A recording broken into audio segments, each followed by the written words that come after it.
Hey there, friends and running fans. This is Amby welcoming you to the latest episode of the podcast, Running, State of the Sport. And this is George Hirsch, your co-host at Running, State of the Sport. In every episode, we talk to the smartest, most informed, most influential, and sometimes fastest runners on the planet. This week, we've got a great conversation with Don Kardong, one of the most influential runners in the U.S. road racing history. Don finished fourth in the 1976 Montreal Olympics Marathon, perhaps his greatest running achievement. But he did a lot more for our sport. He founded and later race-directed the huge Lilac Bloomsday race in Spokane, Washington. He also played a pivotal role in guiding the sport of road running from the dark ages of shamateurism to the open professionalism that we enjoy today. And he served as president of the Road Runners Club of America in the 1990s. But before talking to Don, Amby and I would like to discuss the biggest recent running events that have been going on. So, Amby, what's grabbed your attention? George, I was stunned by one of the most amazing running stats I've ever seen. First, the London Marathon had over 53,000 finishers a month ago. That's 5,000 more than the previous year, and it actually beat the all-time record previously held by the New York City Marathon. But that's not even the stat I'm talking about. Here it comes. London has received more than 840,000 entry requests for next year. That's an increase of more than 300,000 from this year. George, something is going on out there. I don't know that we can declare it a third running boom quite yet, but there's definitely a marathon boom going on, at least at the World Marathon major races. Sydney, which is this fall, has just filled its field at 22,000, and it may become soon another world major. And even the big regional races are on fire. I mean, we don't hear much about the Pittsburgh Marathon, but it is presented by Dick's Sporting Goods, and over the weekend, it hosted 42,000 runners in a series of race distances.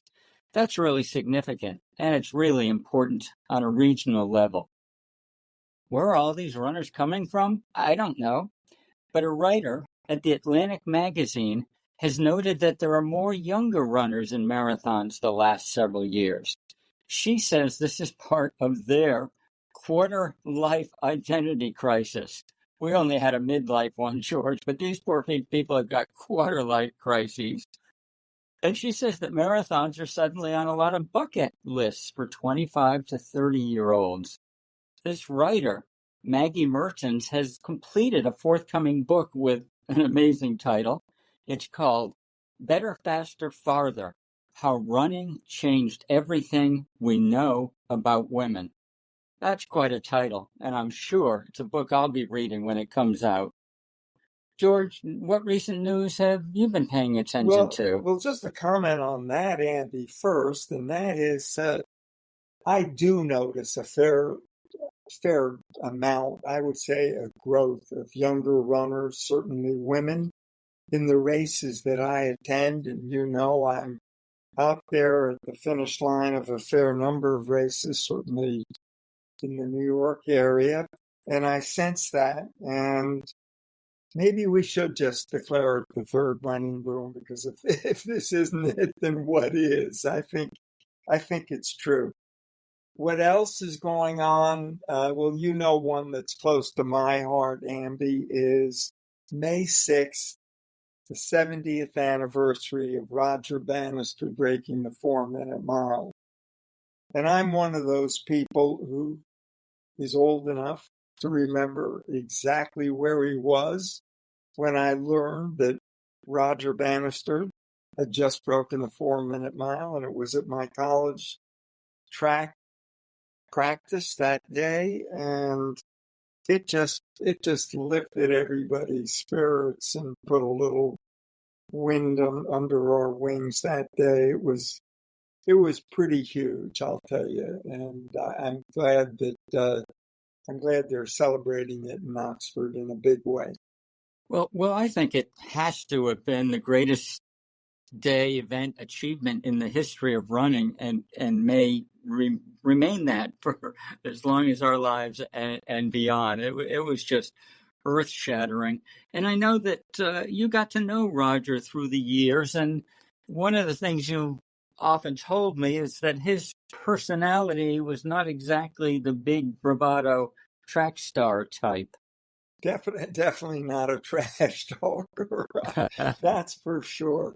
Andy, I did know Roger and spent a fair amount of time with him and his wife Moira, and got to know his son Thurston, who's very involved in putting on this big 70th anniversary event, which is going to include some of the former world record holders in the mile, and including the current one, El Garouge. Hisham El Garouge is going to be there, and his world record has stood up for a long time, so I think it's great that he'll be there on the Iffley Road track to celebrate Roger. But you're right, he was soft-spoken. He was a medical student, as we all know. At the time he did it, he was as pure an amateur as there was. And I'll just tell you one little story. I remembered spending a vacation with Roger and was staying with him, and he took me out sailing on a sailboat that he kept near the Arundel Castle. And we went out sailing, and we came back, and we were tying up the boat on the pier, and this guy walked over to him, and he said, "Aren't you the bloke who broke the 4-minute mile?" And, Roger acknowledged he was, and I remembered the famous quote from Chris Chataway, who was one of his two pacemakers in that 4-minute mile event. And Chris said a good day for Roger was a day in which no one ever mentioned the 4-minute mile. And that's the way I think of him, and his legacy in the sport it's just unmatched. Beyond that, the Bahamas relays, put on by World Athletics, and Setco was there to host the event. Something rather new in the sport to build interest, and it was full of big names: Noah Lyles, Gabby Thomas, Femke Bol, all gold medalists from World Championships in Budapest. And there's other things that are going on, Amby. Too early to really talk about them in any depth, but we're going to be watching them closely. Michael Johnson is involved in a new track series that's being well funded, and having Michael involved as the front man and spokesperson, I think, is meaningful. I find Michael to be extremely thoughtful. Of course, he was one of our greatest champions ever, but as a student of the sport and what makes the sport tick and what makes it popular, I don't think there's anyone who's given it more consistent, high-level thinking than Michael. So we're going to be watching what he and his cohorts do in that. And then I mentioned Gabby Thomas. Of course, she's going to be one of the big names going into Paris this summer. I mean, she's just spectacular, and she's going to be trying for the 100, the 200, and maybe both relays even. And she's a sensation. You and I had dinner with her during the New York City Marathon this past November, and she stole our hearts. I mean, she's just so special, charming, and she's gotten together with Alexis Ohanian, better known as the husband of Serena Williams and the co-founder and the head of Reddit. In other words, a man of means who knows his way around. And they're putting on an event. They haven't given many details. It's an all-women's track event. It's going to take place in September after the Olympics. It's about all we know now. But between what Michael Johnson's doing and what Gabby and her colleagues are doing there, I think it's interesting. I think there's been an awful lot of talk over the years as to why track and field doesn't get what it deserves. It is such a fascinating, interesting sport. And here you've got two of the smartest people in the sport who are trying to, get it back into the main arena, and you and I are going to be watching that with a lot of interest. So I guess that's about all I've got for the moment. And so I'll leave it to you. That sounds great. I have to say I'm going to be watching those two new track meets or track series really closely because you said it right. They're not taking on an easy task. It's challenging. Everybody says they got a great idea about publicizing, promoting track and field, but the trend has not been upward over the last couple of decades. So having these big names and even some big money step in is going to be really crucial to the future, perhaps. And that's the biggest recent running news as we see it here at Running, State of the Sport.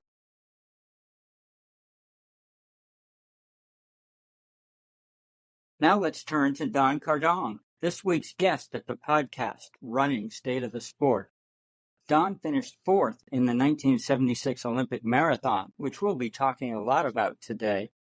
He also founded and organized the hugely popular Bloomsday 12K road race in Spokane, Washington. And he made many other contributions to the professionalism of road racing in the 1980s and beyond. Don, welcome to the podcast. Thanks. It's great to be on with you and George. So fire away. You bet. I'm going to start by admitting that I had some confusion about the date of the Bloomsday race. I thought it was like in a month, in June, because that's when James Joyce said it should be. But it seems the race is actually this Sunday, 2 days from when we're speaking with you. But before we'll be able to release this particular podcast. So that's just slightly awkward. We'll mostly ignore it. But what's the deal with the date?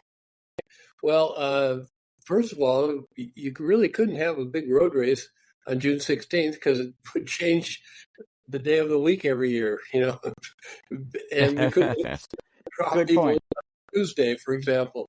So it became, Spokane's own Bloomsday, with the official name being the Lilac Bloomsday Run. Lilac being the city flower, and Bloomsday Run being our own here in Spokane. So Don, for those who are not all that familiar with you, let's start by your filling us in a little bit on your current bio details, your age, where you're living, wife, children. What do you do to spend your days mostly? And just kind of give us a little bit of an update. Okay. Well, I'm 75 years old. I'm living here in Spokane, Washington, where I've been since 1974. Grew up on the other side of the state. We have two grown daughters. My wife and I, spend a lot of time with their total of 4 grandkids, 2 boys with one daughter and a boy and a girl, and a boy and a girl for each daughter. The daughters are closing in on 40. So, and I'm retired now, so I, help out as necessary with the grandkids and generally have a good old time. Don, be careful or we'll ask you for the birthdays of your grandkids and then you'll be in real trouble. I'm curious what kind of personal fitness program you're able to do now? I know you had a little bit of surgery a few years ago, but I'm not caught up since then. Okay. Well, yeah, I had a knee replacement, my right knee, about a year and a half ago, and when I've gotten back my full mobility, I've typically done 4 days of walking or walking and jogging, and then 3 days on the bike, and that's so I do something every day, about an hour, and just recently I did something, of course. It's never pain free. I did something to the ankle on my right leg, and so I'm kind of limping around a little bit. But I am still able to do about an hour a day of something. Never, I can't. I'm not supposed to run anymore, and so I tell people I don't run anymore, but I do jog. And I don't know that I've never. I think I can get away with saying So you're no longer the race director of Bloomsday. And so I want to ask you a couple of questions, what you'll be doing on race day this year, and more fully, what was it like to be the race director of one of the largest races in the United States for all those many years, Don? Sure. Yeah. I mean, well, I was the race director from 2004 through 2019. Then I retired after the 2019 race. Prior to that, I mean, Bloomsday's been around since 1977, and I was a board member, board president for a while, but always involved with the race. But the race director position really was started in 2004. And it was it was a great job. I mean, it's really interesting. There are all different elements of it, so you're not always doing the same thing. Sometimes you're trying to get people organized. Sometimes you're doing creative stuff, promotional stuff.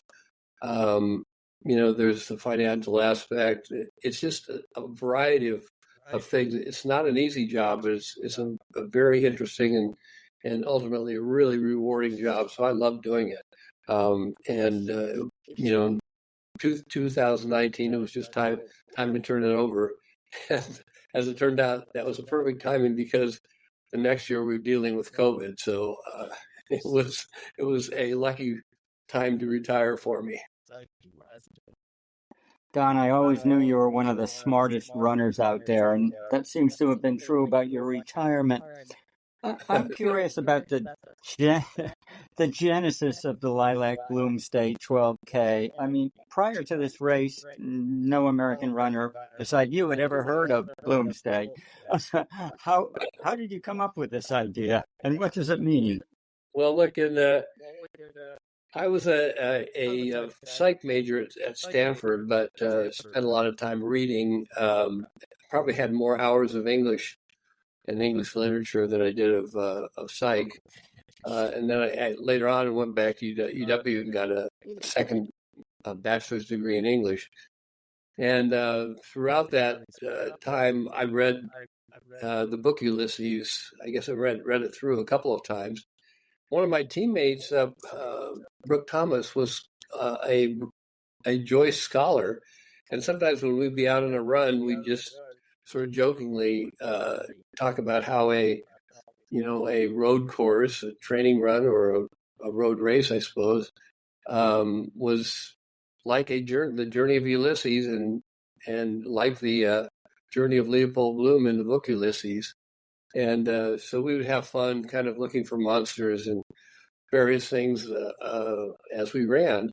And so that was probably in the back of my mind. And so when it came time to come up with a title for this new event in Spokane, the organization that had helped to organize the first year, the Spokane JCs, I went to their meeting and I said, I've picked the name for the run. It'll be the Lilac Bloomsday Run. And there was dead silence in the room. No kidding. But they agreed that I got to choose a title, so that was it. And we went on from there. And it's a good title. It sounds like spring, and it's got all the Ulysses journey piece. So it's worked out pretty well. So over all these years, you've got to have some special favorite memories. Can you relate a few of them of the race? Well, it was nice when I used to be able to run at the front. So I had a couple of years when I finished third. When I was teaching elementary school, the kids used to ask me how many times I did I win Bloomsday, and they were shocked to hear it was 0.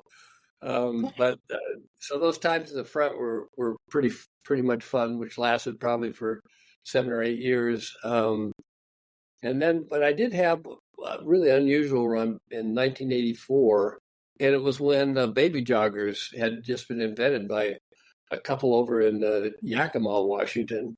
The inventor gave me one, and so I had our firstborn daughter, Caitlin, who was about 8 or 9 months old. She rode in it, and my wife and I pushed her and this baby jogger at the very back of the Bloomsday pack. And what was interesting is we were the very last starters, and we got to about the 1 mile point, and I looked across the river gorge, and there were helicopters flying above it. I said, "What are they doing over there?" And I began to figure out that they were with the lead runners who were already they were 5 miles ahead. So that was the slowest I probably ever ran Bloomsday, but it was quite interesting to do that. And I did realize afterwards that you really shouldn't have a baby jogger in a crowded road race. Maybe in no road races, but if you have plenty of space, it's probably okay. Anyway, that was a lot of fun. You know, I've always been impressed, Don, that Bloomsday in Spokane seems to have like an incredible number of runners. Some years up to, I don't know, did you hit 50,000 in a city that's really not that big? Do you think you guys have the highest runner ratio to the total population of any road race? And what does it mean to the city of Spokane in addition to the runners? Yeah, well, we did have a couple of years where we had over 60,000 entrants. I think Wow. 56,000 finishers one year that we recorded. So, this year will be around 35,000. But I can't think of another city that has a higher proportion of their citizens in the race. So it's huge. Everybody knows about it.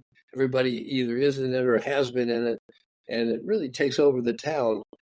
But we were fortunate to when we started was 3 years after we had a World's Fair here in Spokane, and it totally renovated our downtown. We got a new park downtown next to the river, and the downtown area was all fixed up, and everybody in town was really excited about it. So I think the reason we grew so much locally is that people were just thinking this is a great thing to have in our newly renovated downtown. And of course, we hit the wave of the running boom perfectly. So things that were happening nationally were just happening a little bit bigger here in Spokane. And I think you're probably right, Abby. I think probably we're maybe not now. I don't know, but certainly for a time we had a higher proportion of our town in the event than anywhere I've known. So yeah, it's big. It takes over the town. It's a wonderful community event and a great race too. So the town fathers obviously love the event, and we understand there's a bridge named after you. Where's that? And does it have a runner pedestrian lane on it? Well, it actually is a pedestrian bridge. And all pedestrian. Good. Yeah, all pedestrian. Basically connects the downtown to Gonzaga, to their property over there. So it goes across the river. And I like to say that they named it after me because I used to trespass on it when it was a railroad bridge. It was a great way to get across the river, but you had to go across some barbed wire and be careful that you didn't fall in where there were holes in the bridge.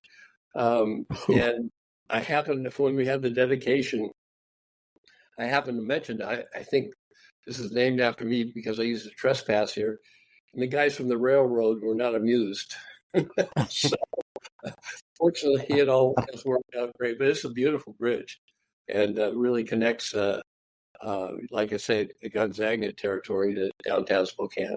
Don, way back in your college days when you graduated from Stanford, you had to try and figure out what you were going to do after graduation.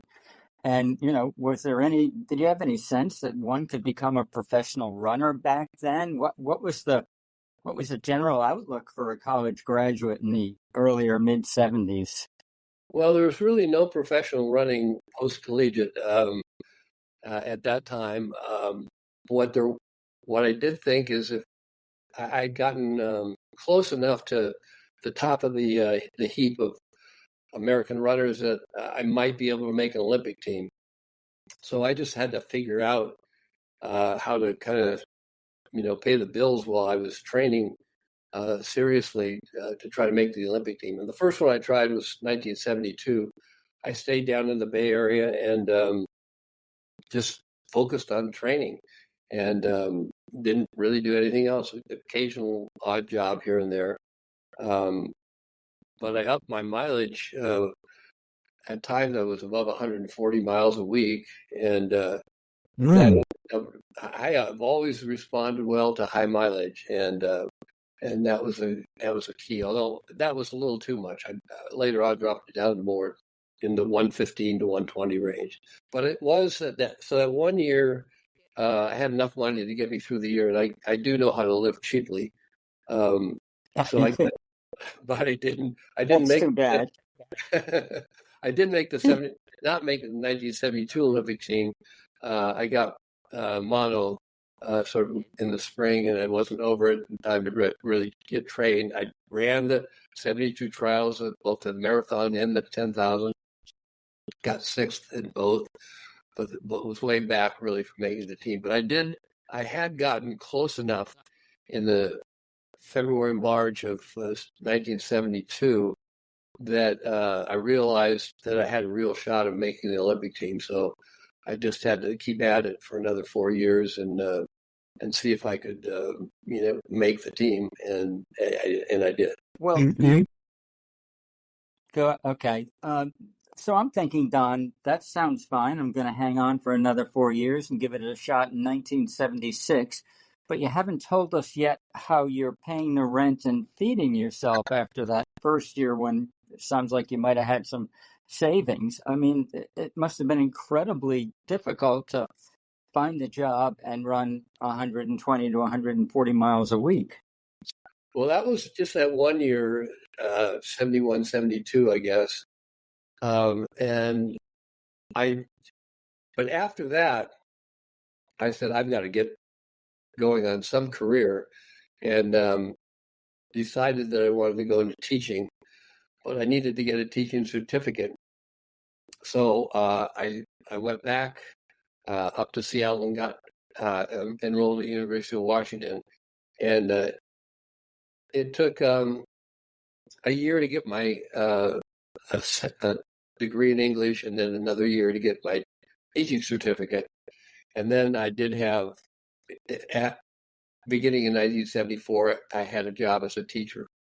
So that's how I paid the bills from there on. So, Don, this is an Olympic year. We've had our Olympic trials, and now the Olympics coming this summer in Paris, of course. Tell us about your trials experience and, of course, your Olympic marathon experience in 1976. Sure.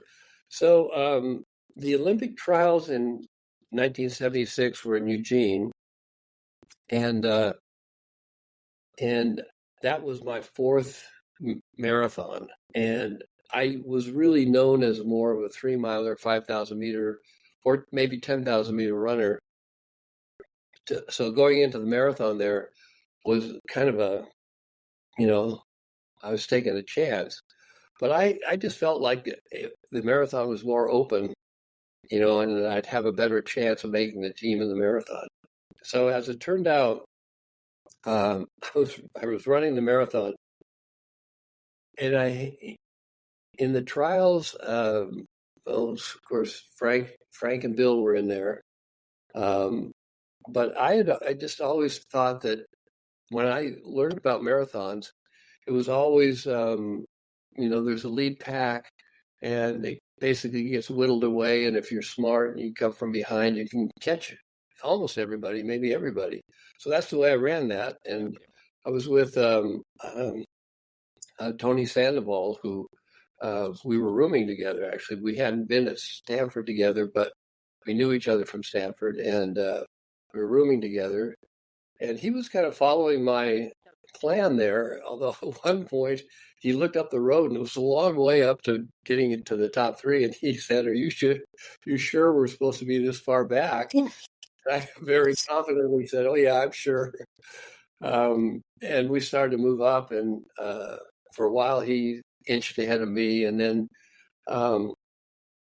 we got into third and fourth. He was third, I was fourth.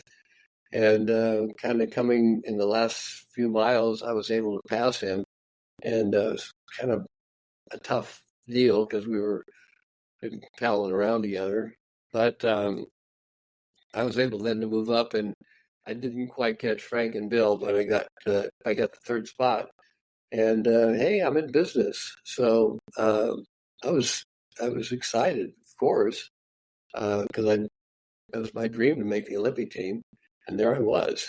And so Don, I'm going to break in for a minute. Can sure. Because I've got a comment. I was in that race with you. And Okay. of course, we all kind of seeded first and second to Frank and Bill. So it was very interestingly a race for third place. And most of us knew that. And I was not so smart as you. So I had a dumber plan. And you and Tony went flying by me at about 20 or 22 miles. And I'd literally never seen anybody run that fast late in the marathon. I was like, what is going on here? Did these guys hitch a truck ride to the 20 mile or what? You guys were moving. Well, I'm glad to hear that. I don't remember that we felt like we were going that fast, but we were certainly going, going to try to make the team. So, but yeah, that was. And it was also funny. Was your strategy? Go ahead. Well, when I got to Eugene before that marathon trials, I happened to at the airport run into Paul Geis, and he's saying, "What are you doing?" And the track trials in only a month, and your legs are going to be dead. And I said, "Well, Paul, I think I got a shot here." And he just shook his head. He said, "You're just crazy." But it worked out, didn't it? And so tell us about the marathon in Montreal. Did you use the same strategy?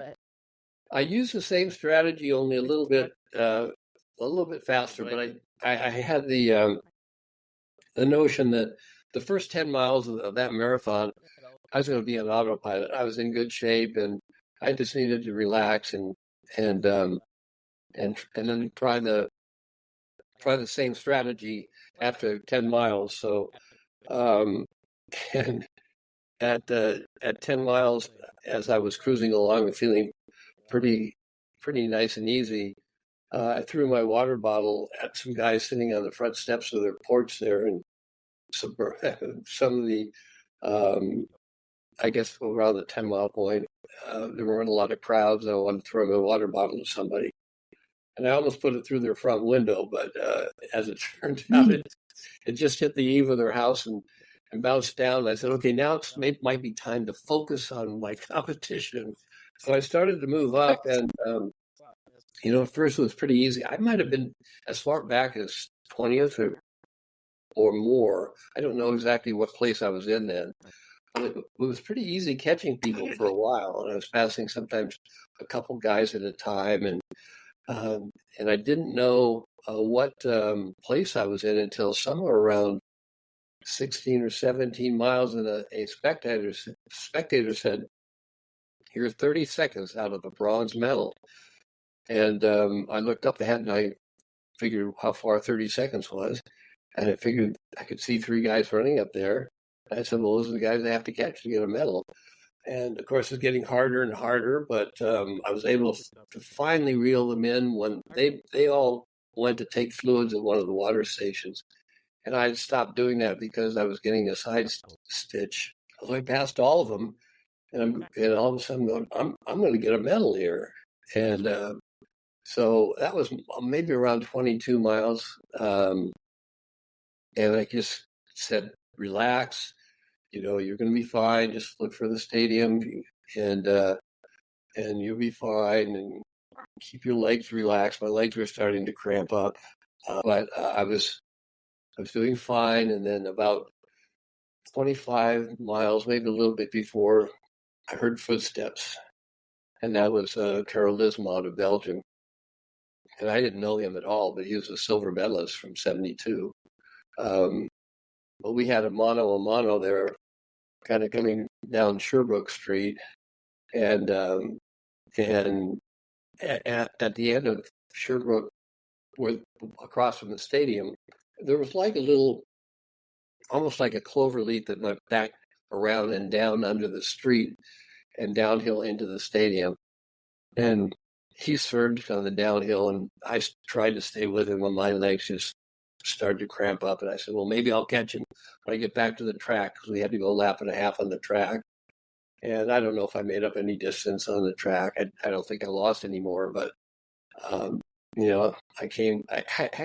thought he was Jerome Drayton. So I thought, here's going to be an American and a Canadian coming into the stadium together. It'll make the crowd go wild. But it was a long way from third to fourth, even though it was only 3 seconds. It looked like a long way, and I just couldn't make it up.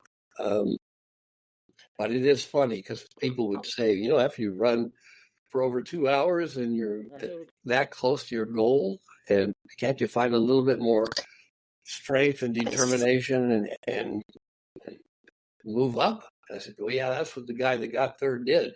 He had the right strategy. I just couldn't manage it, but I was all right. I heard years later, Meb Flesky got fourth in the Olympic marathon, and they asked him if he was disappointed. And he said, no, I was fourth in the world.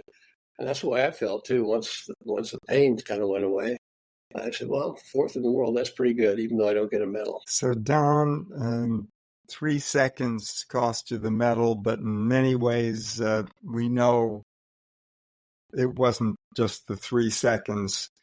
For our listeners, the race was won by an East German, Czerpinski, who later was shown to be part of the state doping in East Germany. And the question I know that you must get all the time is, have you ever been contacted by higher-ups at USATF, World Athletics, the Olympic Committee, or even the U.S. government about the medal that really was lost to doping, that would have moved you to bronze? It would have moved Frank from silver to his second gold.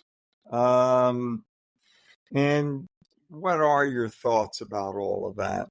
Well, I have not been contacted by anyone with real authority within any of those organizations. I think Frank, for a while, was kind of carrying the ball on this, but he finally ran into a brick wall. But the thing to me is, you had a country that had a national cheating program for over 10 years. And I don't even care how it affected me. I just think they haven't done anything about it. I mean, even had I don't know what it would be, but some kind of recognition that this happened and that it was wrong. I mean, ideally, I think you would reissue medals to anybody who was, down the ladder on East German, because they were all on some kind of program, drug program. So I don't stew about it much for myself, but I'm just mystified that can happen, and nobody in authority has done anything about it at all. Not even, they hardly even mention it. Although it's kind of nice because a lot of people know this happened, and people will tell me this. I mean, people I don't know at all. They just run into it. They say, "Wait, are you ever going to get your medal?" And I said, I don't think so. Not my lifetime. I've told my daughters to be ready. After I forgot all to get it. We'll see. Don, I only like the last part of your answer. I want you to know that there are a lot of us out here who think something should be done, for everyone, of course, as you say, in your generous way, but also, there must be some degree of personal slight. I mean, you not only dreamed for many, many years of making an Olympic team, you obviously dreamed of the impossible, winning an Olympic medal. Yeah. It's okay to feel pissed off, is what I want to say. It's funny. When this thing first broke with the East Germans, which is at least 20 years ago, but a reporter from one of the national TV networks came to Spokane to interview me. And at the end, he asked me, would your life have changed at all if you'd gotten the medal? I said, well, I don't think so. I mean, a gold medal would have been, but he said, well, did you miss out on anything? I said, well, I can't think of anything. But after he left, I was looking through some pictures, and I had a photo of when I got to the airport in Spokane, and a bunch of the kids from my class had come out to welcome me back. And I said, boy, I would love to have had a medal to show those kids. And that's a moment that, however this finally pans out, that's gone, because they're all adults now. Although, hey, maybe we'll get them all together again. We'll see.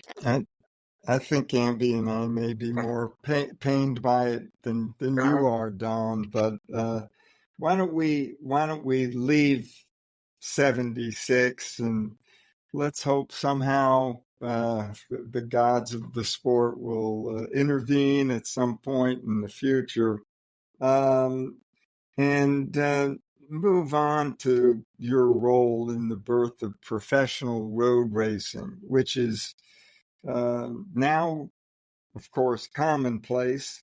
But you can tell our listeners what amateur road racing was like back then and why the change to professionalism was so difficult to accomplish. Well, the amateur code, had been in effect for years, and it was widely ignored, I suppose, if possible. But if you got caught taking money, you could be basically suspended for good if they chose to do that. I don't think I don't remember getting a bunch of money, but there were under the table money was talked about a lot, and it just felt wrong. Why are we getting this money under the table? What's wrong with being paid for what we do well if people want to pay us? And that really came to a head when we had the boycott of the Olympics in 1980, and all of us who had been trying to make an Olympic team or another Olympic team, suddenly it was gone, and for no real good reason, by the decision of the President of the United States, essentially. And it made us furious, Here we've been following this code and kind of eking out a living however we can and trying to stay competitive with the best in the world. And now suddenly we don't have an Olympics. And so that really gave a lot of energy to the attempt to bring, prize money out into the open. And in 1981, the Cascade Runoff in Portland, Oregon, supported by Nike, put up money, and a bunch of the top runners of the day participated there, competed there. Greg Meyer won the men's. Anna Dane won the women's. Lorraine Muller was in there. Patty Catalano was in there. Bill Rogers, of course. So most of the really big names of the era had agreed to run that race and take the money. And that was just I guess a throwing the gauntlet down to the Track and Field Federation and the Olympics. We said if we get suspended, well, we've got all these road races that say they'll pay prize money, so we'll just do that instead. And it was hard. It was lots of pressure on, but I think we felt we were doing the right thing. And it is interesting now. I think a lot of the, especially younger runners, have really don't know anything about that history. But to me, it was just a tough time, and we've received all kinds of threats, and it just was nasty. But it ironed out over a couple of years afterwards, and everything came around, and eventually we got to where we are now, where there's prize money. You couldn't even, in the past, you couldn't even sign a shoe or clothing contract.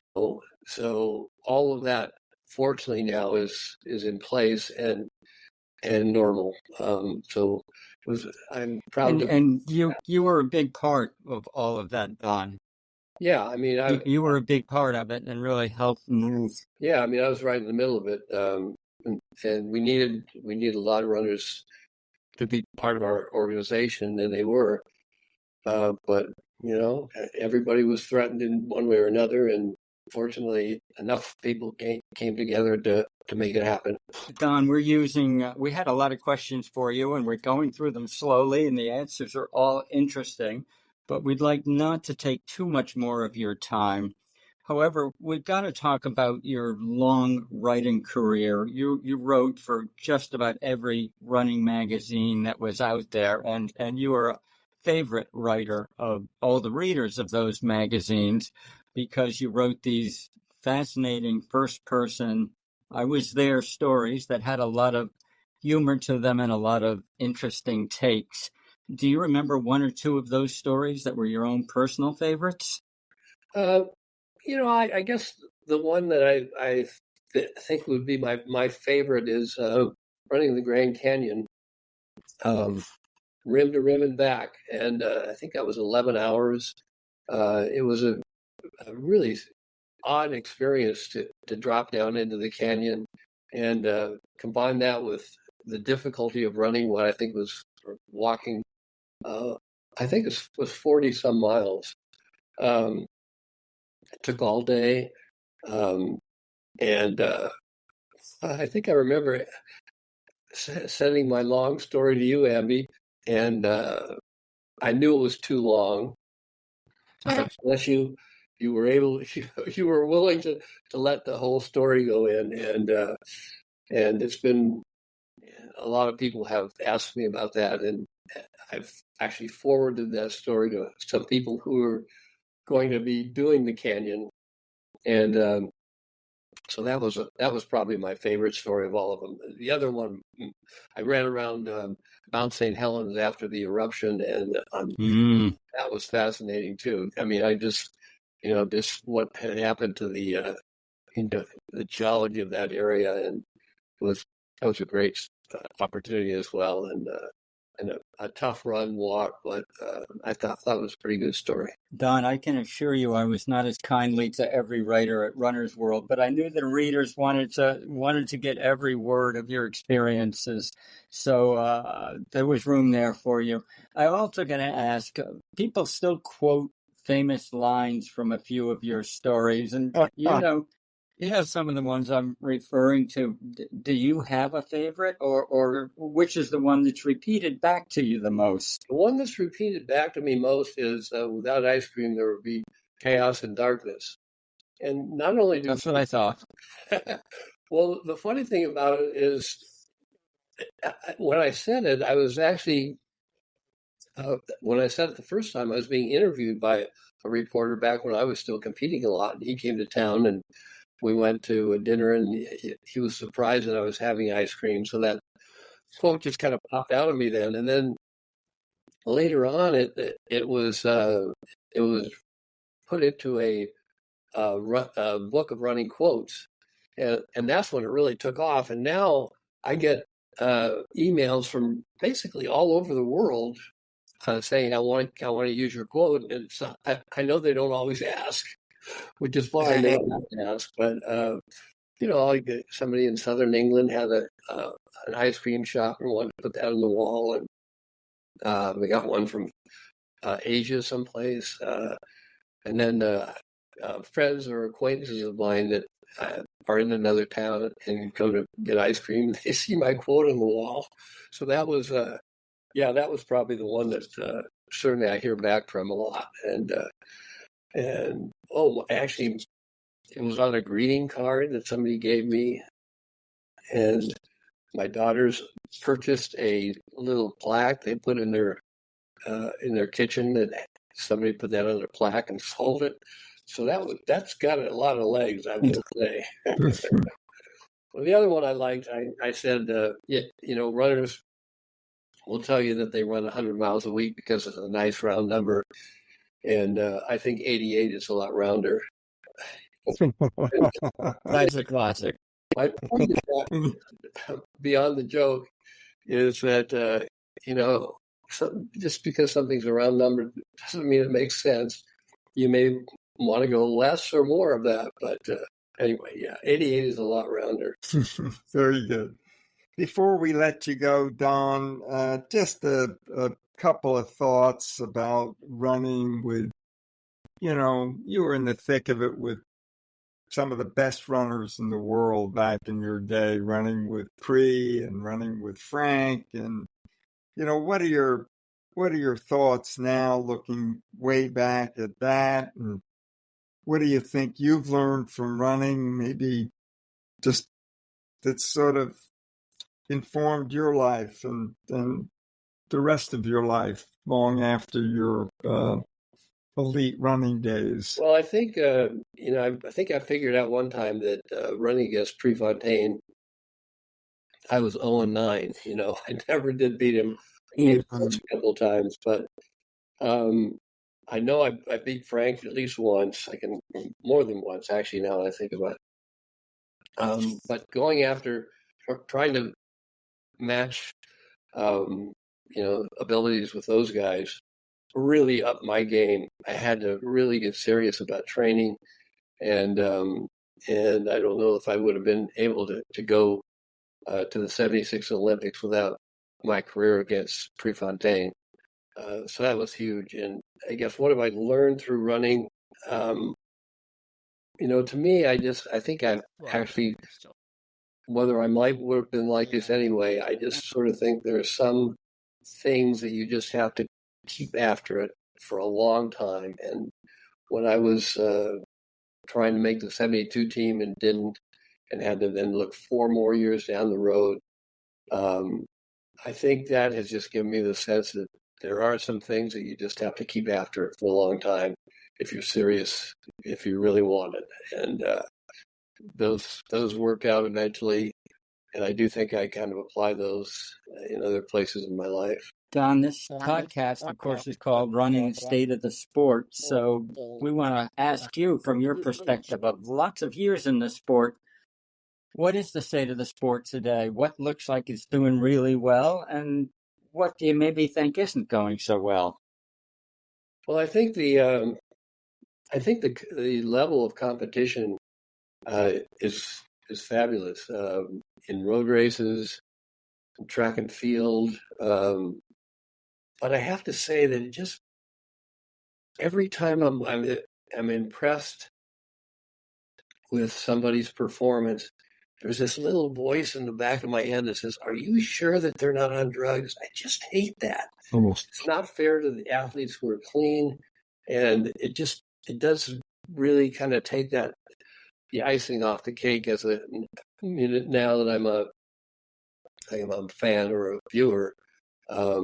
It's just too bad. And I know they've made they seem to make progress trying to get a handle on drugs, but it's a cat and mouse game, and you just never know. I still, having said that, I still love watching, major competitions.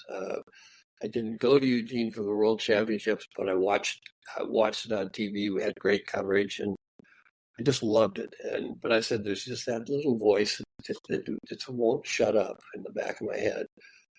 I'd love to get at some point, get it to turn off.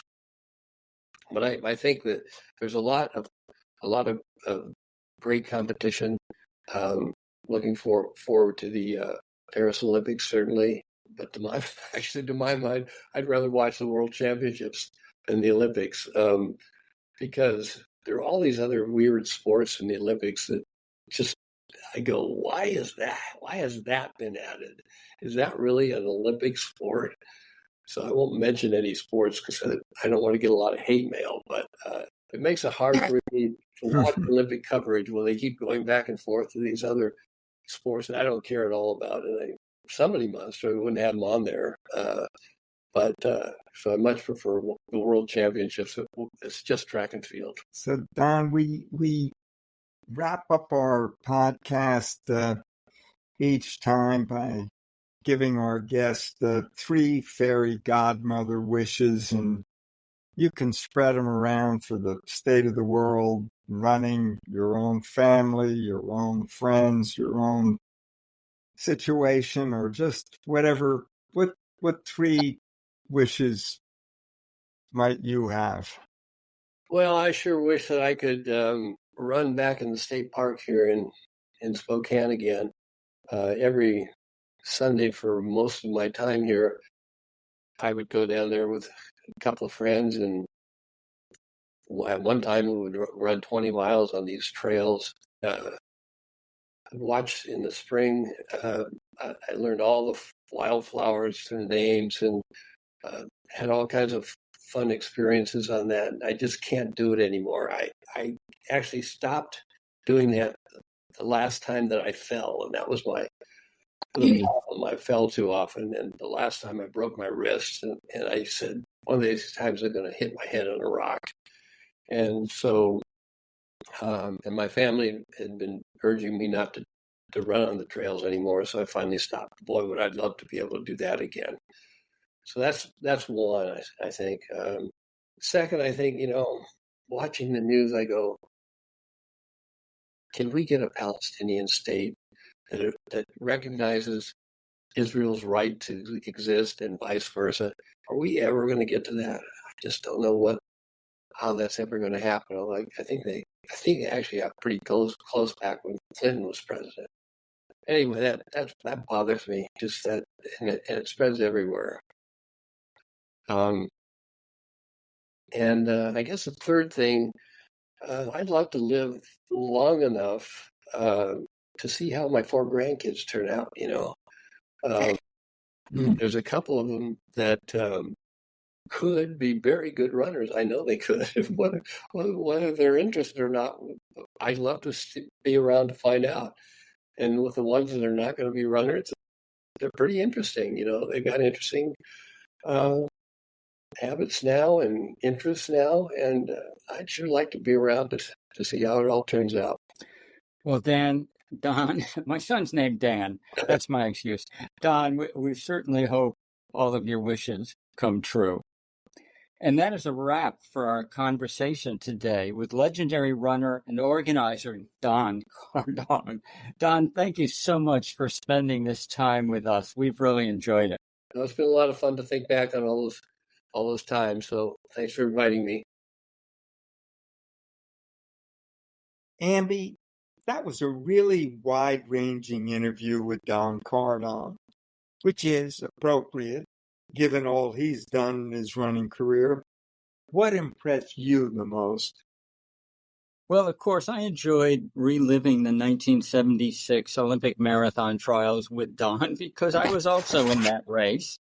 The difference is I finished 10th, which has no meaning whatsoever, while Don finished 3rd, and that means a lot. It meant He was on the Olympic team and he was going to Montreal. And he ran fantastic there, just as he did in the trials. He finished fourth in Montreal. Of course, you and I think a lot of other people, believe he should have gotten the bronze medal because we later learned that the winner, Waldemar Sterpinski from East Germany, was part of that country's really big doping program. I also enjoyed talking about the many great articles that Don wrote for Runner's World magazine. He obviously himself loved the ones with big environmental backdrops because he talked about the Grand Canyon and running around Mount St. Helens. But I also remember that we once sent him to an underground tunnel race with no natural lighting at all. Don was game for just about everything, and he could write about everything in a way that drew us all into his stories. And we all have a few favorite quotes from Don's various adventures. I'd say that his comment, "Without ice cream, there would be chaos and darkness," is definitely number one. And I still find myself repeating that line on various social occasions. When we're all eating ice cream, you just kind of think about Don and what he would have said in that occasion. George, what did you think was most striking about Don's comments? Yeah, I think what I took was what you and I know was Dom's humility and modesty when we talked about his reaction to the fourth place finish in the Montreal Olympics, when we now know that the winner was part of the East German, the Stasi state organized doping program, and no one has done anything to, make amends and move Don up to third in that and get him that medal. And we asked him about it, and he, seems to have just put that in place and taken it in stride. He did say that when he arrived home from Montreal, there was a moment when he was greeted by his sixth grade students. He was an elementary school teacher at the time, and he was a little disappointed that he just didn't have a medal to show the kids. And I think that is just so typical of Don. He's just not a guy to, dwell on those kinds of things, although I would still, Andy, love to see him moved up if there's any way for that to happen. Well, I thought it was a fantastic anecdote because we all know elementary school is all about show and tell. And you can just visualize a guy, a Don Kardong, walking down the stairs from the plane, and all the kids are surrounding him and cheering. And fourth place, he's got nothing. But if he came back with a bronze medal, he could have showed it to them, and they would have gone wild. So that's it for this week's episode of Running State of the Sport. We hope you enjoyed joining us as much as we enjoyed sharing the time with you. We'll be back again soon with another episode. Until then, please tell your friends about Running State of the Sport. We'd also appreciate a review at your favorite podcast host, like Apple Podcasts or Spotify Podcasts. In signing off, here's our hope for the state of your own personal running. Chin up, clear eyes, full heart, keep moving. Onward.